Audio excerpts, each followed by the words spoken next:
നിന്നൊരു കാറ്റ് വീശിയതുപോലെ. കുരങ്ങൻ ചിഞ്ചു ഒന്ന് കടിച്ചെടുക്കാൻ നോക്കിയ ആ മധുരമുള്ള ഞാവൽപ്പഴം എവിടെ നിന്നോ പാഞ്ഞു വന്ന കുഞ്ഞുപുലി ചിന്നു തട്ടിയെടുക്കും.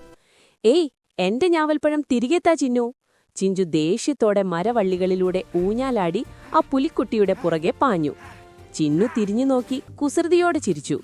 കിട്ടിയത് എനിക്ക് സ്വന്തം ചിഞ്ചു! ഈ കാട്ടിൽ ഏറ്റവും വേഗം ഓടുന്നത് ഞാനാണ്. അവൾ ഞാവൽപ്പഴം വായിൽ കടിച്ചുകൊണ്ട് കുറ്റിക്കാടുകൾക്കിടയിലൂടെ മിന്നൽ പോലെ ഓടി. മരങ്ങൾക്ക് മുകളിലൂടെ ചിഞ്ചു വേഗത്തിൽ പോയെങ്കിലും താഴെ ചിന്നുവിനായിരുന്നു വേഗത കൂടുതൽ. എന്നാൽ ചിന്നുവിനെ തിരിഞ്ഞു നോക്കി കളിയാക്കുന്നതിനിടയിൽ ചിന്നു മുന്നിലെ കുഴി കണ്ടില്ല. അയ്യോ!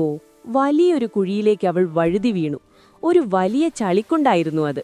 അവളുടെ വായിലിരുന്ന ആ ഞാവൽപ്പഴം തെറിച്ചുപോയി ഒരു കല്ലിലിടിച്ച് ചതഞ്ഞമർന്നു.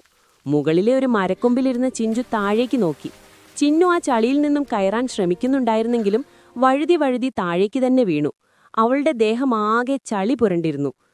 എന്റെ ഭക്ഷണം തട്ടിയെടുത്തതിന് നിനക്കിത് തന്നെ വേണം, ചിഞ്ചു മുഖം വെട്ടിച്ചു മാറ്റി ദേഷ്യത്തോടെ പറഞ്ഞു. അപ്പോഴാണ് വലിയ ഇലകൾ വകഞ്ഞുമാറ്റി കാട്ടിലെ ഏറ്റവും ബുദ്ധിമാനായ ആന കേശവൻ മാമൻ അവിടേക്ക് വന്നത്.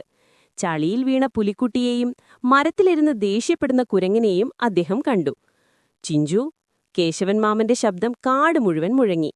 നമ്മുടെ ഭാഗത്താണ് ശരിയെങ്കിലും ഒരു സുഹൃത്ത് ആപത്തിൽപ്പെടുമ്പോൾ സഹായിക്കാതിരിക്കുന്നത് വലിയ തെറ്റാണ്. പിന്നെ ചിന്നു, നിനക്ക് നല്ല വേഗമുണ്ടായിരിക്കാം, പക്ഷെ മറ്റുള്ളവരെ ഉപദ്രവിച്ചുകൊണ്ട് അതിൽ അഹങ്കരിക്കരുത്. ചിന്നുവിന് സങ്കടമായി. അവളുടെ ചെവികൾ താഴേക്ക് വഴുതി. ക്ഷമിക്കണം ചിഞ്ചു, ഞാൻ വെറുതെ ഒന്ന് കളിക്കാൻ വേണ്ടി ചെയ്തതാ. ചിഞ്ചുവിന് അവളുടെ അവസ്ഥ കണ്ടിട്ട് പാവം തോന്നി. അവൻ അധിക നേരം സുഹൃത്തിനോട് പിണങ്ങിയിരിക്കാൻ കഴിയില്ലായിരുന്നു. ചിഞ്ചു പെട്ടെന്ന് താഴേക്ക് വന്ന് തന്റെ നീളമുള്ള വാൽ താഴേക്ക് നീട്ടിക്കൊടുത്തു. ഇതിലിറുകെ പിടിച്ചോ, അവൻ വിളിച്ചു പറഞ്ഞു. ചിന്നുവ വാലിൽ പിടിച്ച് ഒറ്റ ചാട്ടത്തിന് മുകളിലേക്ക് കയറി. രണ്ടുപേരും തളർന്ന് പുൽത്തകിടിയിലേക്ക് വീണു. കേശവൻ മാമൻ ചിരിച്ചുകൊണ്ട് അവർക്ക് കഴിക്കാൻ 2 മധുരമുള്ള മാമ്പഴങ്ങൾ നീട്ടി. കൂട്ടുകാരെ, ഈ കഥയിൽ നിന്ന് എന്തു മനസ്സിലായി?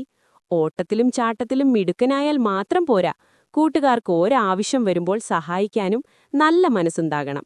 ഒറ്റയ്ക്ക് ജയിക്കുന്നതിനേക്കാൾ സന്തോഷം എല്ലാവരും ചേർന്ന് സ്നേഹത്തോടെ ജയിക്കുന്നതിലാണ്.